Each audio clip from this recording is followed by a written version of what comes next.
लेकिन उससे आगे की कहानी। आइए मेरे बच्चे सीखते हैं आगे। देखिए यार सेम ही सवाल है जो पीछे चल रहा था। देखिए मेरे कहता है एक आदमी अपनी मासिक आय का 35% भोजन पर और शेष आय का रिमेनिंग इनकम का 4/13 हिस्सा परिवहन पर खर्च करता है, 4/13 of the remaining income transport. कुछ अन्य खर्च भी करता है लेकिन साथ ही 63 रुपये प्रति माह बचाता है जो भोजन और परिवहन पर खर्च करने का बची हुई राशि के 20% के बराबर है। उसका मासिक आय क्या देखिए जो भी मेरे बच्चे उसकी मंथली इनकम नहीं होगी, मंथली इनकम मान लीजिए 5 रुपये होगी, तो कहते हैं इसका 35% भोजन पर, 35% मतलब 7/20, तो 7/20 भाग भोजन पर खर्च करते हैं, 20 में से 7 खर्च कर दिया तो बचा कितना 13 और शेष आएगा 4/13 हिस्सा, शेष आएगा 4/13 हिस्सा, 13 में से 4 हिस्सा वो परिवहन पर खर्च करता है तो बचा कितना मेरे बच्चे 9/13। लेकिन कहते हैं इसके बाद भी कुछ खर्च है 9 में। अगली लाइन पढ़ना कहता है लेकिन साथ ही 63 रुपये प्रति माह बचाता है जो भोजन और परिवहन पर खर्च करने के बाद, तो इस इनकम में से भोजन का परिवहन खर्च करने के बाद बची हुई राशि के 20% के बराबर। कहता है जो ये राशि बची हुई इसके 20% की फ्रैक्शन मेरे बच्चे इसके बराबर है, मेरे बच्चे 63। अब सवाल में कह बता दो इनकम कितनी होगी, तो देखो 9 7 63, 13 से 13 होगा। हमने ये तो समझ ही गया कि भाई देखो 2 जीरो तो ये हो गई, 1 जीरो ये हो गई, 5 दूनी 10 करेंगे जीरो, यानी 4 जीरो मेरे आंसर में होंगी होंगी और 4 जीरो एक ही ऑप्शन में, दैट इज बी ऑप्शन। तो ऑप्शन बी मेरा राइट आंसर। देखिए मेरे बच्चे a father gives 8% of his monthly income to both his sons. कहते हैं पिता अपनी टोटल इनकम का 8% अपने दोनों बच्चों को देता है as pocket money. The elder gets 85% of the total amount given to both the sons. देखिए एक फादर के पास मान लेते हैं 10 रुपये, कहते हैं इसका 8% की फ्रैक्शन 2/25, कहता है 8% पैसा वो अपनी मंथली इनकम का दोनों बच्चों को पॉकेट मनी में देता है, यानी जो फादर की इनकम होगी उसका 2/25 भाग दोनों बच्चों को मिला के मिलेगा। और कहता है दोनों बच्चों को जो मिला के मिलेगा उसमें भी 85%, दोनों का टोटल का 85% बढ़ेगा इससे,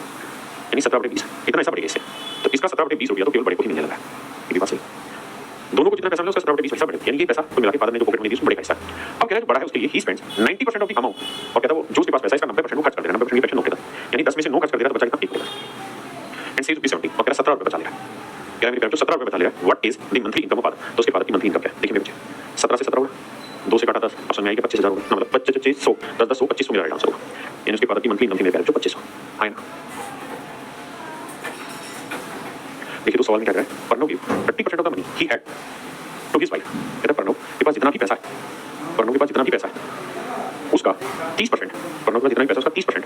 वो उसकी पत्नी को दे देता है and 86% of the remaining to his two children, और बचे हुए 86% अपने दोनों बच्चों को दे दिया। कहता प्रणव ने अपनी पत्नी को 30% पैसा दिया, यानी उसके पास 5 रुपये थे तो 30% उसने अपनी वाइफ को दे दिया, 30% उसने अपनी वाइफ को दे दिया, और बाकी का 86% यानी 10 में से 3 दे दिया तो बचा कितना 7। कहता बाकी का 86% अपने दोनों बच्चों को दे दिया, तो 86% की फ्रैक्शन बनाओगे भैया तो 2 पे आएगा तो 43/50, यानी 50 में से 43 जो बचे 50 थे उसमें से 43 दे दिया उसने दोनों बच्चों को, तो बचे कितने 7/50। और कह रहा बची हुई आधी रकम का half of the amount left, यानी जो बची हुई इसका आधा उसे दूसरी चीज पर खर्च कर दिया, यानी 2 रुपये बचे थे तो उसमें से 1 और खर्च कर दिया तो बचे कितने 1, कितना पैसा बचा। तो कहता है जो रिमेनिंग अमाउंट है वो 58,000 है, 49 दुनिया खा। अब इनकम कितनी है, 2 दूनी 4 4 5 20 है ना, उसके बाद 3 तो ये थी और भाई 2 5 10 100 और 3 जीरो, यानी 2 नहीं 20 लाख मेरा राइट आंसर, यानी ऑप्शन सी मेरा जो करेक्ट आंसर।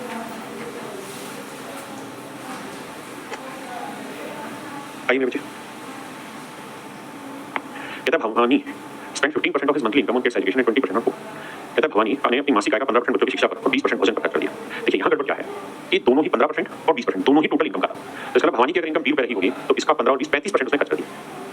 यानी 7/20 खर्च कर दिया। अब आगे उसने वर्ड लिखा शेष का रिमेनिंग का 40%, तो हमने शेष निकालना तो 20 में से 7 खर्च कर दिया, बचे कितने 13/20। अब आगे है कि शेष का 40% उसने खेल पर और 30% परिवहन पर खर्च कर दिया, ये शेष का ही चल रहा है 40 और 30 दोनों, यानी 70% उसने खर्च कर दिया, यानी जो बचा है उसी का 40% और उसी का ही 30%, ये बात ध्यान से सुनना, बचे हुए का ही 40% और बचे हुए का ही 30%, यानी 70% उसने फिर खर्च कर दिया, मतलब 7/10। आप मेरा मामला ये भी सेट है, इसका मतलब मेरे बच्चे 10 में से 7 खर्च कर दिया तो बचा कितना 3/10, ये बात ठीक है। इन सभी खर्चों के बाद उसके बाद 10,257 रुपये बचे, अब बचे 10,257। ये तो है सवाल का प्रति डिटेल रूप, जहां कोई दिमाग इधर उधर नहीं रहा है, जो सवाल निकाला वो हमने कार्रवाई की।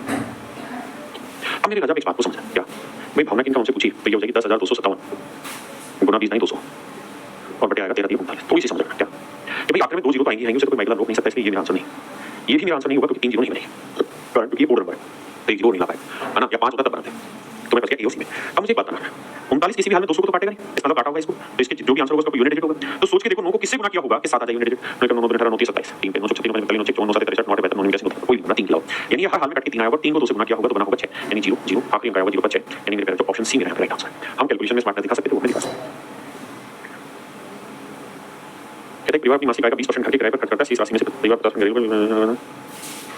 देखिए कहते हैं परिवार की मासिक आय का 20% घर किराए पर खर्च करता है, तो जो उसकी मंथली इनकम होगी उसका 20% 1/5, यानी 5 में से 1 खर्च कर दिया तो बचा कितना 4। अब कहते हैं जो शेष राशि है, जो शेष राशि मेरे बच्चों उसमें से परिवहन पर 50% और घरेलू पे 20 50 20 70% खर्च कर दिया, यानी 7/10 का खर्च कर दिया, यानी बचे भी में अगर 7 का खर्च कर दिया तो बचा कितना 3 का, तो कितना खर्चा हमारा बच गया, बिल्कुल ठीक है। देखिए बचे हुए पे ही 50 और 20 इकट्ठा था, यानी बचे हुए का 50 था, उसी का ही 20 ऐसा नहीं था कि पहले 50 करो फिर जो बचा उसका 20 करो, बात को समझना लेंगे इसको। अब कहता है कि मासिक बचत 6600 रुपए परिवार की कुल मासिक आय याद करो, तो भैया ये बचत है ये 6600, तो सवाल में कह रहा है कि करके दे दो आंसर। अब ये बात तुम्हें समझ में आ गई कि यहाँ 11 मौजूद है, तो जो भी मेरा आंसर होगा 11 का मल्टीपल होगा, क्योंकि 4 3 से काट नहीं रहा, मेरा राजा ये 11 से भाग नहीं जाएगा, ये नहीं जाएगा, ये नहीं जाएगा, ये चला जाएगा, क्योंकि 2 5 7 7 है खत्म, तो मेरे बच्चे ऑप्शन बी मेरा रहेगा आंसर, अदरवाइज कैलकुलेट करिए। आई बात सवाल में कह रहा है beginning of day 1 of a month Rajesh has 500x, महीने के पहले दिन की शुरुआत में राजेश के पास 500 अंडे थे, वह दिन के अंदर 20 अंडे बेच देता है, कहता महीने के पहले दिन की शुरुआत में राजेश के पास 500 अंडे, ठीक है। सवाल में कह रहा है वह दिन के अंदर 20% अंडे बेच देता है, यानी 1/5 बेच दिए तो बचे कितने जी 4, लेकिन अगले दिन सुबह जाता है और अगले दिन की शुरुआत में 20% अंडे इसके अंदर तोड़ देता है, तो 20% की फ्रैक्शन मेरे बच्चे b/100, यानी अगर 100 अंडे थे तो 20 के अंदर उसने छोड़ दी, अब अंडों की संख्या होगी 100 जमा b/100। कहता अगले दिन के अंदर फिर 20% अंडे बेच देते हैं, यानी 1/5 बेच दिए इसके, तो बचे 4/5। यह पैटर्न महीने के तीसरे दिन तक भी जारी रहा, पहले दिन के एंड में हीरा, दूसरे महीने के एंड में दूसरे दिन के एंड में हीरा, तीसरे दिन सुबह उसने फिर से जोड़ दिए होंगे तो 100 + b बटे 100, और तीसरे दिन के एंड पे फिर 1/5 बेच दिए होंगे तो 4/5, आराम से समझ इसका क्या कहता है। अब देखिए मेरे कैरेक्टर, अब ये वाली वैल्यू हमारी कुल मिला के रखिए किसके बराबर 1024 अंडों का, तो मैं यहाँ 1024 अंडों के बराबर देना है, तो यहाँ देखिए बची नहीं है, यहाँ लिख रहा हूँ तो ये बराबर 1024। अब आप जानते हैं 4 4 4 ये 64 हो गया, बिल्कुल ठीक है। ये होता है 2 की पावर 10 और 2 2 2 ये आ गया 2 की पावर 6, काटने जाओगे तो यहाँ बचेगा 2 की पावर 4, यहाँ से 2 की पावर 4 काट देगा तो 4 4 4 कट गया, बिल्कुल ठीक। मेरे बच्चे 500 से 500 कट गया, ये बात भी सही है। अब मेरे बच्चे ध्यान दोगे तो यहाँ 100 जमा 20 तो आएगा 100 जमा 20 गया, बड़े आराम से बात सुनना, और यहाँ लिखोगे तो 5 25 आया और वहाँ आ गया 2 की पावर 4, 2 की पावर 4 क्या होता है 16, तो अगर ध्यान दोगे तो 100 + b कहो की वैल्यू क्या किसके रूप निकालनी है, 25 का वर्ग 50 और 16 का वर्ग 49, तो 50 और 4 मेरे बच्चे कितना है 200, हाँ। अब मेरे बच्चे यहाँ से b की जो वैल्यू आएगी निकलती हुई आ जाएगी 100, और यही आपसे सवाल में पूछा गया। देखिए दूसरा काम आप यहाँ जो कर सकते थे इसी सवाल को और तेजी से निपटाने के लिए, वो काम आप यहाँ ये कर सकते थे कि सर हम इसमें देखिए एग्जाम पॉइंट ऑफ व्यू से बता रहा हूँ, ये मैंने पूरा डिटेल्स को करा दिया। अगर इसी चीज़ को मैं एग्जाम में बैठ कर रहा होता इस सवाल को जो कि सीएचएस में आया, तो फिर मेरी क्या टेक्निक होती सॉल्व करने की, तो उसमें मेरी टेक्निक ये रहती सॉल्व करने की कि भाई मान लो उसका 5 नहीं मान के उसका 500 अंडे थे, पहली बार 20% दिए तो भैया 4/5 बचे, अब नेक्स्ट टाइम उसने 20% जोड़ दिए तो उस 20% को जोड़ने की फ्रैक्शन को मैं सीधा f लिख रहा हूँ, फिर 20% बेच दिए तो 4/5, फिर 20% जोड़ दिए तो 20% जोड़ने की फ्रैक्शन को मैं f मान ले रहा हूँ, उसका फिर 4/5, और अल्टीमेटली जो गेम हुआ वो 1024 हुआ। अब इसका फायदा हुआ कि 5 5 5 25 125 को इससे 500 काटोगे 4, तो 4 4 4 4 आएगा 4 की पावर 4, 4 की पावर 4 1 2 3 4, तो 4 की पावर 4 क्या होता है भाई 2 की पावर 8, देखना भाई, और यहाँ देखेंगे कि हमें भाई 2 की पावर 10, तो जब इसे काटोगे तो सीधा बचेगा 2 की घातांक 2, और यहाँ f * f f² और यहाँ बचेगा 2 की घातांक 2, तो यहाँ से फ्रैक्शन की जो वैल्यू आएगी वही मेरे बच्चे 2। अगर फ्रैक्शन की वैल्यू 2 है तो इसका 2/1 है, मतलब कोई चीज 1 से 2 हुई तो कितने का ग्रोथ हुआ, 1 और 1 का ग्रोथ क्या कहलाएगा 100%। तो दूसरा तरीका ये था समझना चाहें तो यानी मर्जी आपकी, आप किस तरीके से इस क्वेश्चन को स्पेसिफिकली टैकल करना है बेटर वो करता है। अब आते हैं मेरे बच्चे लेवल 3 पे, देखिए कह रहा है सिवा मंथली सैलरी रुपीज दिस, यहाँ पे चीजों को ना एक्चुअल डाटा से रिलेट रखा है। अब भाई 75,000 को उसका मासिक वेतन है, ठीक है जी, 75,000 को उसकी सैलरी, 75,000 मेरे बच्चों सैलरी, 12,000 रुपये घरेलू सामान पर, 14,000 रुपये LIC पर, म्यूचुअल फंड पे 15,000, और अपने बच्चों की शिक्षा पर खर्च करता है, और 10,000 रुपये विविध खर्चों के लिए खर्च करता है, विविध खर्चों के लिए रखता है। उसकी बचत 21,000 रुपये प्रति माह है, और बाकी रकम अनाथालय देता है, 21,000 उसकी बचत है।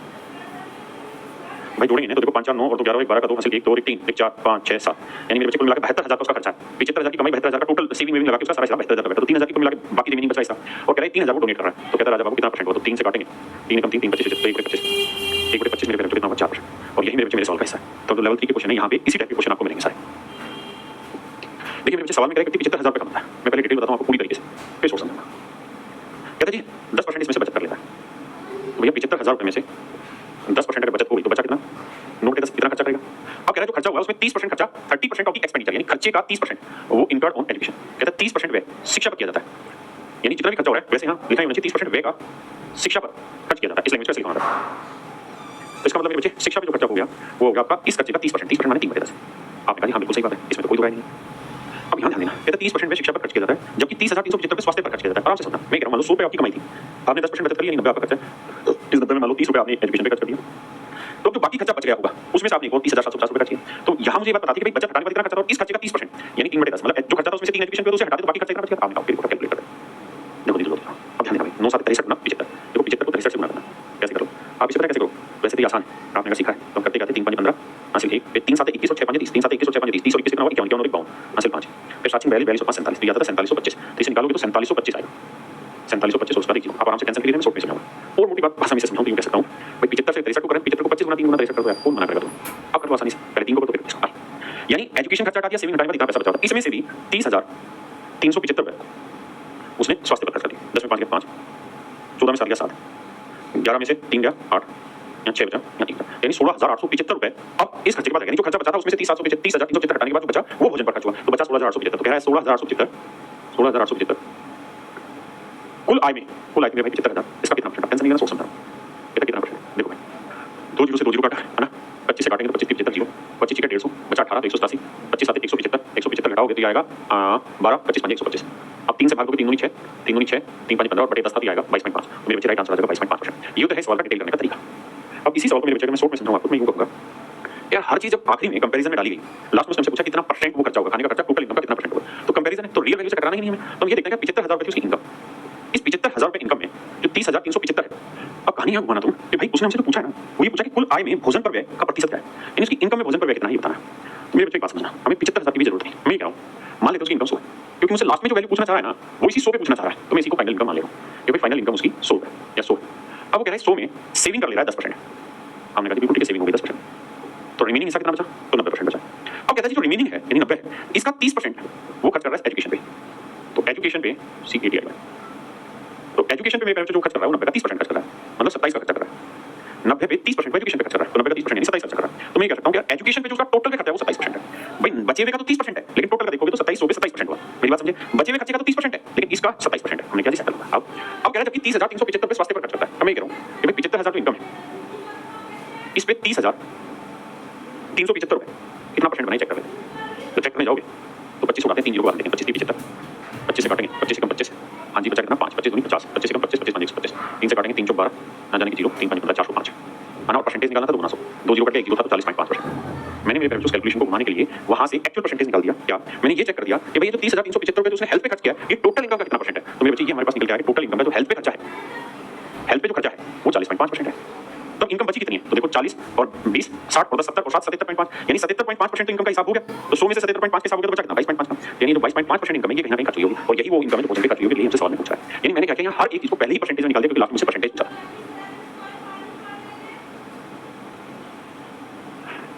देखो यार सवाल में क्या कह रहा है भाई, ये कह रहा है कि स्वास्थ्य कंपनी आएगा 20% बचाता है जबकि शेष राशि बाकी राशि भोजन किराए पर खर्च करता है। भाई नीचे कहता है स्वास्थ्य से 20% ऑफ हिज इनकम, तो मान लेते हैं उसकी इनकम 100 रुपए या 100% है तो कहता है 20% उसने खर्च कर दिया किस पे, नहीं सेविंग है 20%, तो सेविंग है मेरे बच्चे 20%, आराम से समझना मैं डिटेल समझा दूंगा, तो 20% तो सेविंग हो गई और बाकी अमाउंट उसने फूड रेंट एजुकेशन पे स्पेंड किया। 15% of the income is spent on food while 12,800 is spent on this and this and this and this। अब कह रहा है the amount spent on shopping, the amount spent on shopping is 11.25% of the total expenditure. ध्यान देना कहता है खरीदारी पर खर्च की गई राशि कुल व्यय का 11.25% है, तो मेरे बच्चे का 20% बचा है तो नेचुरल सी बात है 80% खर्च किया होगा, आपने कहा जवाब तो सही 80% खर्च किया होगा। अब कह रहा है जो खर्चा किया है उसका 11.5% उसने केवल शॉपिंग पे खर्च किया तो 11% निकालेंगे तो 11 44 45 बटे 4 45 बटे 4% परसेंट का मतलब 50 देखो 5 नहीं 45 5 20 20 तो 80 80 80 का नहीं। तो मैं ये कह सकता हूँ कि शॉपिंग पे जो उसका खर्चा है ना, ध्यान देना मेरी बात पे, शॉपिंग पे जो उसका खर्चा है वो है मेरे बच्चे टोटल इनकम का 9%, खर्चे का तो है 11%, बड़े ध्यान से मेरी बात सुनना, खर्चे का तो है 11%, लेकिन वही बात अगर मैं इनकम पे कैलकुलेट करूँ तो इनकम का है मेरे बच्चे 9%। क्या मेरी बात समझता है कैलकुलेशन की, आपने कहा ओके। अब हमसे पूछा क्या उसने, अब उसने हमसे ये कहा कि भाई भोजन पर कितना खर्च हुआ और यहाँ देखना कि इनकम का आएगा 15% भोजन पर खर्च करता है, खर्चे का 15% नहीं इनकम का, तो इनकम ये 100% इसका फूड पे जो खर्चा है मेरे राजा वो 15% है। तो सच बात ये है कि शॉपिंग पे टोटल इनकम का 9% है तो खाने पे 15%, रेशियो लेता हूं तो 3 3 9 3 5 15, यानी शॉपिंग पे 3 खर्च किए तो खाने पे 5, जबकि सवाल ने कहा था कि 7200 रुपए खरीदारी पर खर्च हुए, तो मेरे बच्चे 3 यूनिट रिप्रेजेंट कर रही है 72,000 या 7200 को 3 यूनिट 7200 को, तो मेरे जो 1 यूनिट कितना तो 5 यूनिट कितना, 3 से काटेंगे 24 तो 3 यूनिट 24 तो 5 यूनिट की वैल्यू 1,20,000, 24 5 120 मतलब 12,000 माफ नहीं, तो 12,000 मेरे बच्चे ऑप्शन बी मेरा राइट आंसर। देखिए इसमें 100 पे कैसे लेता हूं तुमको, क्योंकि मुझे 9% की वैल्यू रखी है 15 की वैल्यू निकालनी थी, मैं 8 से भाग देता लेकिन 8 से सारी भाग जा रहे थे तो मतलब सिंपल कैलकुलेशन कर लेनी चाहिए। देखिए अच्छा सवाल है एसएससी सीजीएल 2023 का क्वेश्चन का सवाल में क्या करें जनवरी 2022 50 paid EMI which was 22% of monthly salary, कहता है उसकी मंथली सैलरी का 22%, मंथली सैलरी का ईएमआई 22% है। अच्छा जी बहुत सुंदर भैया, अब अगर मंथली सैलरी का 22% है जो उसकी मासिक वेतन का 22% है, उसने शेष वेतन को किराने का सामानों कपड़ों पर खर्च किया, इस महीने चैलेंज को ग्रोसरी कहता ग्रोसरी पे और क्लोथ पे खर्च किया, इस अनुपात में 7:5 में उसने कपड़ों की खरीदारी पर इतना खर्च किया। यदि फरवरी 2022 में उसके वेतन में 16% का इंक्रीज हुआ हो तो फरवरी में उसके वेतन में क्या इंक्रीज, मतलब फरवरी में उसका वेतन क्या होगा, बहुत आसान सा सवाल है बट सीधी सी बात है क्या कहता है जो भी उसकी इनकम होगी उसमें 22% तो ईएमआई होगा, 22% होगा ईएमआई और बाकी जो खर्चा बच गया उस खर्चे में 2 खर्चे ग्रोसरी का और एक था ये क्लोथ का, और इस खर्चे का जो अनुपात है 7:5 है, खर्चे का अनुपात 7:5 है। अब मेरे पेरेंट एक बात करना क्या बताऊं, दोनों तरीके से कर सकते हैं, डिटेल में शॉर्टकट में देखो, शॉर्टकट में जाओगे तो बताओ क्लोथ पे खर्चा 5 यूनिट जबकि दर का 18,200 तो 1 यूनिट की वैल्यू बढ़ी थी तो टोटल खर्चा कितना है 12 यूनिट 7:5, यानी ये उसका टोटल खर्चा है। लेकिन सच बात ये भी है कि टोटल इनकम का 22% तो उसकी सैलरी चली जाती थी, यानी 100 रुपए कमाता था तो 22 रुपए तो सैलरी ना हो ईएमआई दे देता था, तो खर्चा कितना कर पाता था बाकी बचा 78, तो 78 यूनिट रिप्रेजेंट कर रहा है मेरे राजा इसको, ध्यान देना 78 यूनिट रिप्रेजेंट कर रहा है इसको, तो इनकम भाई ये खर्चा था ये वाला 78 यूनिट इसको 1 यूनिट की वैल्यू तो 100 की वैल्यू, ये बात इसे फिर घुमा लेंगे सवाल को। अब कहता है कि अगर उसकी सैलरी में अगर उसके वेतन में 16% इंक्रीमेंट हो गया, यानी उसकी सैलरी 16% बढ़ गई तो नई सैलरी होगी मेरे 116% निकालनी है। अब देखिए 2 जीरो से 2 जीरो, अब मुझे चेक करना है क्या फिट हुआ। देखिए एक तरीका है डिजिटल सम, दूसरा तरीका है मेरे बच्चे डिविजिबिलिटी। देखिए मैं पहले डिविजिबिलिटी खोजने की कोशिश करता हूं कैसे, भाई ये तो तय है कि जो भी आंसर होगा उसके आखिर के दो अंक जीरो है, आखिर में दो अंक जीरो नहीं 5 है, 5 और 2 एक अंक जीरो आएगा, एक अंक जीरो आएगा, वो सारों में फंसा हुआ है, इसलिए लफड़ा खत्म हो गया, चारों में सही है वही। लेकिन अगर दिमाग दौड़ाओगे तो एक बात तो जानोगे क्या कि 78 जो होता है वो 2 गुना 39 होता है, यानी एक दो है और यहाँ पे भी 2 में 18 2 एकम 2 यानी एक दो यहाँ मौजूद है, तो ये 2 से 2 कट जाएगा, बिल्कुल ठीक। यहाँ पर भाई कितना 4 12 में 4 मौजूद है और यहाँ 116 भी 4 से भाग देता है 4, इसका मतलब पूरा जो भी मेरा आंसर होगा 4 तो 16 का मल्टीपल होना चाहिए, 16 का मल्टीपल होना चाहिए, जो भी होगा 16 से भागो। अब 16 का नियम ये है कि आखिरी 4 में देखते हैं, लेकिन आखिरी 4 में भी हम ये देखते हैं कि अगर ये इवन है तो आखिरी 3 16 से भाग जाने चाहिए, अगर ये ओड है तो इसमें हम 16 का 8 छोड़ के भाग देते हैं, तो मैं देखूंगा कौन सा ऑप्शन 16 से भाग जा रहा है, तो चौथा इवन है तो 350 जाएगा नहीं, इवन है 250 16 जाएगा नहीं, इवन है 520 जाएगा नहीं, 960 896 तो ऑप्शन डायरेक्टली मेरा डी आंसर है। हां जी, दूसरा तरीका है कि हम इसमें डिजिटल सम लगा दें, चलो लगा दें मेरे डिजिटल सम लगा दें और डिजिटल सम लगा के देखते हैं, आइए डिजिटल सम लगा दें, लेकिन डिजिटल सम के लिए जरूरी है कि वहां भी रब आउट डाटा देखो 8 मतलब 8 में बटा 2 बचेंगे, 2 3 बचा जी, 1 बचा और 6 7 8 बचा, अब 3 दूनी 6 6 48 48 8 4 2 3, तो ऊपर डिजिटल सम अभी 3 आ रहा है, नीचे 6 करते हैं 5 है 8 7 15 15 6 6 5 30 3 का डिजिटल सम 3 आ गया, जब भी नीचे 3 आएगा तो आप डिजिटल सम अप्लाई नहीं कर सकते, जब भी नीचे 3 आएगा तो मेरे बच्चा डिजिटल सम अप्लाई नहीं कर सकते। सर फिर क्या कह रहे हैं, तो इस 3 को पहले हटाना पड़ता है डिजिटल सम के लिए, अगर बटे में 3 है तो डिजिटल सम अप्लाई करेंगे, देखो कट्टा तो काटो, जैसे इसे काटेंगे तो बचेगा 3 से काटेंगे 26 और 3 से काटेंगे 4, अब डिजिटल सम अप्लाई कर पाएंगे, 6 और 2 8 8 5 40 40 का डिजिटल सम आएगा 4 है ना, और 4 आ गया तो नीचे भी 7 से गुणा करना पड़ेगा, ऊपर भी 7 से, तभी तो नीचे 1 बनेगा। अब देखते हैं 7 है या 7 को भी छोड़ो, यहाँ 7 है ना, तो 7 और 28 28 का 1 बना, यहाँ पे बना 2 और यहाँ 6 1 7 8 8 2 16 16 का 7, यानी जो भी मेरा आंसर होगा उसका डिजिटल सम 7 ठीक। अब 7 पे चेक करें, ये तो होगा ही नहीं, ये 6 3 हो गया, 6 5 11 ये भी नहीं होगा, देखो जी 8 2 10 और 5 15 और 6 21 ये 3 आ जाएगा नहीं है, अब देखो 9 गया 6 4 10 और 6 16 7 बन जाएगा, यानी मेरे ऑप्शन डी मेरा डिजिटल सम से करेक्ट है। एक हम इसमें तरीका ये लगा सकते थे 7 की डिविजिबिलिटी, कैसे, क्योंकि ये नंबर 7 से भाग जा रहा है, 7 2 14 7 42, तो 7 से भाग जा रहा है लेकिन 7 भी फिर लंबा हो जाता है मेरा, 7 से बेटर 16 का पड़ता है।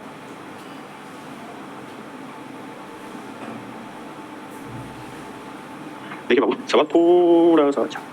ध्यान से समझना, if you have any feedback let me clear it. कहते हैं family income is rupees 35,000 in month, एक परिवार की मासिक आय 35,000 है, परिवार आय को विभिन्न व्ययों जैसे भोजन स्वास्थ्य शिक्षा मनोरंजन और किराए पर खर्च करता है। कहते हैं परिवार की मासिक आय 35,000 है, ठीक है जी, एक परिवार की मासिक आय 35,000 है, परिवार आय को विभिन्न व्ययों जैसे भोजन फूड पे हेल्थ पे एजुकेशन पे एंटरटेनमेंट और रेंट पर कहता है कि उसके खर्चे पर खर्च करता है, ठीक है। अब आइए अब कहता है कि सारे खर्चे हटाने के बाद 8% उसकी बचत होती है, हम ये कह सकते हैं सारे खर्चे जो हैं वो कुल मिला के 92% है, अगर 8% बचत है तो बाकी 92% खर्चे। अब कहता है expenditure on health is 50% more than that of food, कहता है हेल्थ पे जो खर्चा है वो खाने का डबल मतलब 50% ज्यादा है, 50% की प्रश्न नहीं करेगा, यानी health is 50% more than of food से, यानी ये 2 है तो ये मेरे बचत 3 है। अब अगली लाइन में कहता है while food is 3 times of the expenses on entertainment, जबकि खाने का जो खर्चा एंटरटेनमेंट का 3 गुना, यानी एंटरटेनमेंट पे 1 है 3, बहुत बढ़िया। The expenditure on health is half of the expenditure on education, कहता है हेल्थ पे जो खर्चा होगा वो एजुकेशन का हाफ है, रेशियो बताना हो जाएगा, काम करते हैं यहीं तक का डाटा सेट करते हैं और हम ये मान लेते हैं कि भैया फूड और इसको 3 दूनी 6 मान लेते हैं, तो 2:3 में बांटेंगे, बराबर करेंगे तो 3 से करा 3 से करा 9 आ गया, आपने बिल्कुल ठीक है, देखो 2 3 है, उसका फिर ये 3 है तो ये 1 है, यानी 1/3 होगा तो 6 का 1/3 हो जाएगा, तो एंटरटेनमेंट पे खर्चा हो गया तो आपका मामला सेट है।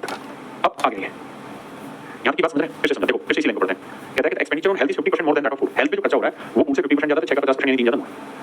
और अगली लाइन में कह रहा है food is 3 times of expenditure on entertainment, food पे जो खर्चा हो रहा है एंटरटेनमेंट का 3 गुना, ये बात भी सही है। अगली लाइन में कह रहा है expenditure on health is half of the expenditure on education, पढ़ाई पे जितना खर्चा हो रहा है उससे आधा खर्चा हेल्थ पे होने लगा, पढ़ाई का ही रहा, तो पढ़ाई से आधा हेल्थ में, तो यानी हेल्थ से डबल पढ़ाई होगा, 18 पढ़ाई होगा। हां जी, the expenses on rent is 1/3 of the combined expenditure of food health and education,